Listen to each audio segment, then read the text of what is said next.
Kita tes langsung. Nah, terlihat ya,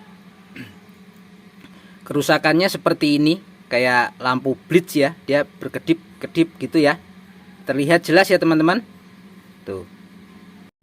Oke teman-teman, nih kerusakan seperti ini. Penyebabnya apa ya? Kita ikuti terus servis kali ini ya, pengalaman ini.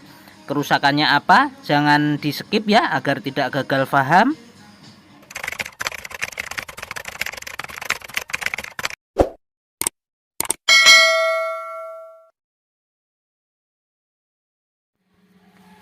Bismillahirrahmanirrahim. Assalamualaikum warahmatullahi wabarakatuh. Bertemu lagi di Ahmad K17 channel. Terima kasih buat kalian yang telah klik video ini. Dan tentunya jangan lupa like, comment, subscribe. Dan buat kalian yang sudah setia di channel ini, saya pastikan banyak ilmu dan manfaatnya. Dan tentunya bisa buat sumber penghasilan buat kalian jika kalian mempelajarinya dengan sungguh-sungguh.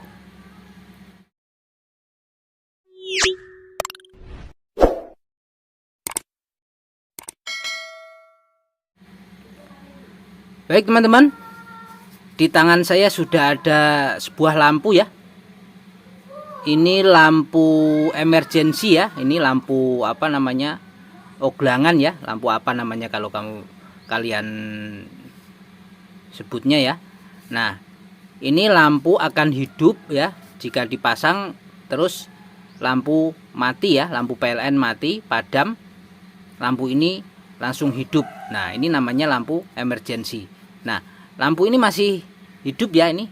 Nah, hidup ya ini. Dipegang tangan seperti ini dia masih hidup. Nah, ini juga masih kondisi segel ya.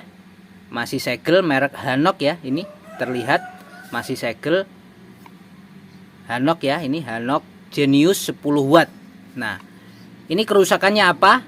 Mari kita tes ya, mari kita tes. Kita saksikan bersama-sama kerusakannya apa. Kalau emergency seperti ini dia nyala, kok rusak, apanya yang rusak? Kita tes ya. Ini baru semalam diantar ya. Di sini lagi musim hujan dan ini sangat berguna ya lampu emergency seperti ini. Kita tes ya apa yang terjadi. Bismillahirrahmanirrahim. Wah, belum dinyalakan anti konsletnya. Kita tes langsung. Nah, terlihat ya, kerusakannya seperti ini, kayak lampu blitz ya, dia berkedip-kedip gitu ya. Terlihat jelas ya teman-teman. Tuh. Mungkin kalian di rumah mengalami lampu seperti ini ya, punya lampu seperti ini, kondisi kerusakannya seperti ini ya. Dan ini bisa diterapkan di semua jenis lampu LED ya, bukan hanya untuk lampu emergency seperti ini, tidak ya. Dan juga mereknya bisa untuk diterapkan di semua merek lampu ya. Ini Hanok, nah, kalian punya Philips atau merek-merek apa yang lain ya, seperti ini lampu apa ini ya, seperti ini Hinomoru atau lampu merek Surya atau apa ya, semua bisa diterapkan ya. Penyakit seperti ini ya, kendala seperti ini kalian bisa lihat permasalahannya apa di dalam ya.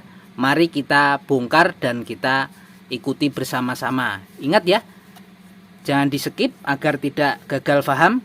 Nah, soalnya waktu itu ada yang lihat video saya gagal paham ya.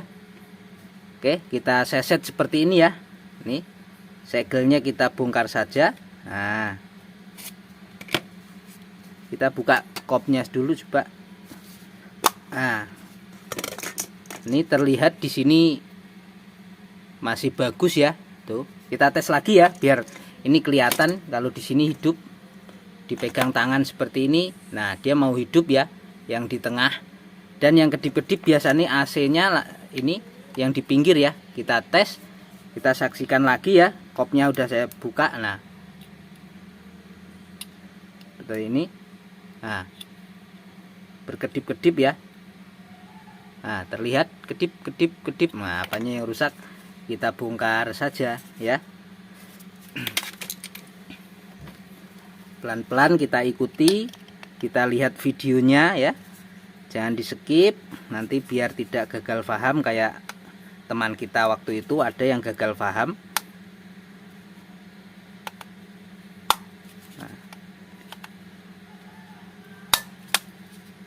Pelan-pelan saja dicongkel di sini. Nah, terbuka ya, ini seperti ini dalamnya.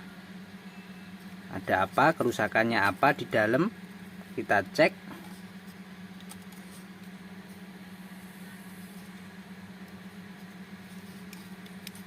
Apa ada solderan yang retak.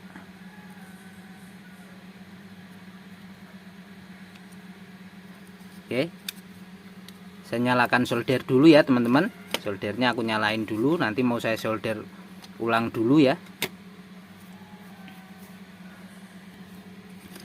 Baik teman-teman, sudah saya selesai solder ulang ya, ini semua kecuali yang komponen kecil-kecil ini ya, kayak resistor SMD ini seperti ini tidak tak solder ya, karena dia tidak retak. Yang retak yang bagian elko yang besar ini aja ya, udah saya solder ulang. Dan sekarang kita tes lagi ya, kita tes lagi. Ini masih emergensinya masih hidup ini ya, coba sebentar, mana tadi emergensinya masih seperti yang tadi tuh, hidup seperti ini ya, emergensinya aja. Nih saya konsletin aja seperti ini, bagian peniti dan dratnya dia hidup ya. Nih emergensi masih hidup. Dan kita tes AC nya ya, AC nya udah hidup apa belum, kita tes kembali menggunakan anti konslet setelah solder ulang ya. Nanti kalau belum hidup kita lakukan langkah berikutnya ya. Biasanya hanya tak solder ulang dia udah hidup, tapi ini nggak tahu ya, coba kita semoga langsung hidup ya, semoga aja ya. Bismillahirrahmanirrahim. Wah, masih seperti yang tadi teman-teman, masih berkedip-kedip, berarti ini kita langkah berikutnya ya. Biasanya seperti ini ya, untuk pengalaman Ahmad K17 ini kerusakan biasanya pada elko ya, elko yang besar, yang paling besar biasanya. Sebentar, ini yang kecil nilainya 4,7 mikrofarad. Yang paling besar sebentar, ini yang paling besar 50 volt ya, 150 mikrofarad. Yang ini ya, kita copot, kita cek ya, kita copot, kita cek nilainya ya.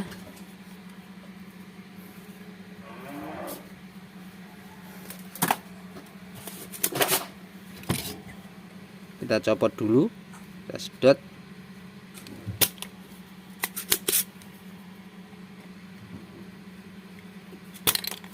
Oke, masuk ke dalam teman-teman.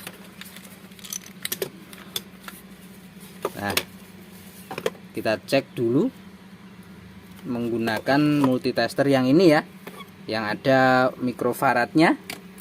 Di sini nilainya 150 mikrofarad ya, di sini ya, 50 volt. Kita arahkan selektor ke 200 mikrofarad. Nah, kita colok seperti ini aja probnya. Nah, tidak ada nilai teman-teman, tidak keluar nilai. Kita ulangi gini aja biar terlihat ya, terlihat bahwa ini nancep ke elko nya seperti ini. Nah, tidak ada nilai, kita balik sama aja ya, bolak-balik sama aja, tidak ada nilai. Nah, ini ya penyebabnya, ini ya, ini mati ya. Ini kita ganti. Sebentar, aku cari elko nya, penggantinya di kotak ini ya, kotak ajaib ya. Apa ininya seperti ini ya tempatnya. Kita ada tulisannya di sini ya. Ini bikinan sendiri semua. Kita cari yang 150. Tidak ada teman-teman. Saya hanya ada stok ini ya. Berapa ini? 50 volt 100 mikrofarad ya. Ini stok saya yang ada itu ya, yang 150 mikrofarad tidak ada. Saya kasih yang 100 mikrofarad aja ya. Kita kembalikan dulu.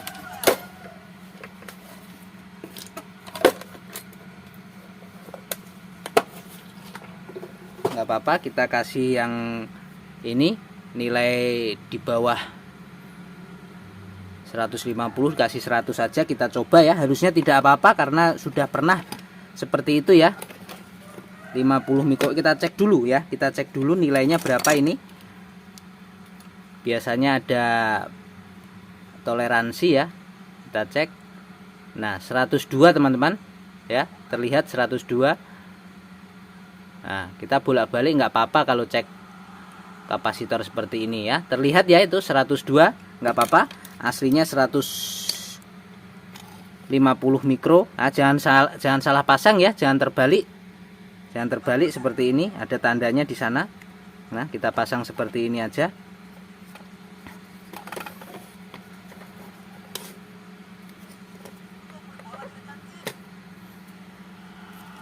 Punya stok 100 mikro tidak apa-apa, nggak masalah. Daripada kita cari-cari, semoga hidup ya. Biasanya hidup kalau seperti ini. Kita solder seperti semula. Biasa teman-teman yang saya lakukan kalau saya servis, selalu saya solder ulang sebelum saya ke langkah selanjutnya. Saya selalu menyolder ulang semua kakinya ya, ini komponen yang besar. Oke, ini udah tidak ada yang retak lagi, ini udah terpasang ya. Ini 100 mikrofarad terpasang ya, terlihat itu 50 volt 100 mikrofarad. Langsung saja kita tes ya, apa yang terjadi ya teman-teman. Menggunakan masih anti konslet. Oke, bismillahirrahmanirrahim, semoga berhasil ya, semoga ya. Alhamdulillahirrabbilalamin. Menyala teman-teman, nih menyala, tidak berkedip-kedip lagi. Nah menyala, terlihat wattnya itu 10 watt tuh di wattmeter ini kalian bisa perhatikan di wattmeter sana ya. Kita nyalakan lagi tuh, bentar, agak ribet, colok seperti ini. Nah ini hidup ya, tidak berkedip-kedip lagi kayak blitz tadi ya. Itu terlihat di sana 10,5 watt. Nah aman ya, aman, tidak berubah. Mikronya saya ganti 100 mikrofarad. Yang penting voltnya tidak di bawahnya ya, tidak di bawahnya. Nilainya berkurang sedikit nggak apa-apa ya. Ini darurat dan juga tidak berpengaruh pada lampunya, dan wattnya masih normal ya teman-teman. Oke, berhasil ya, kita tutup kembali.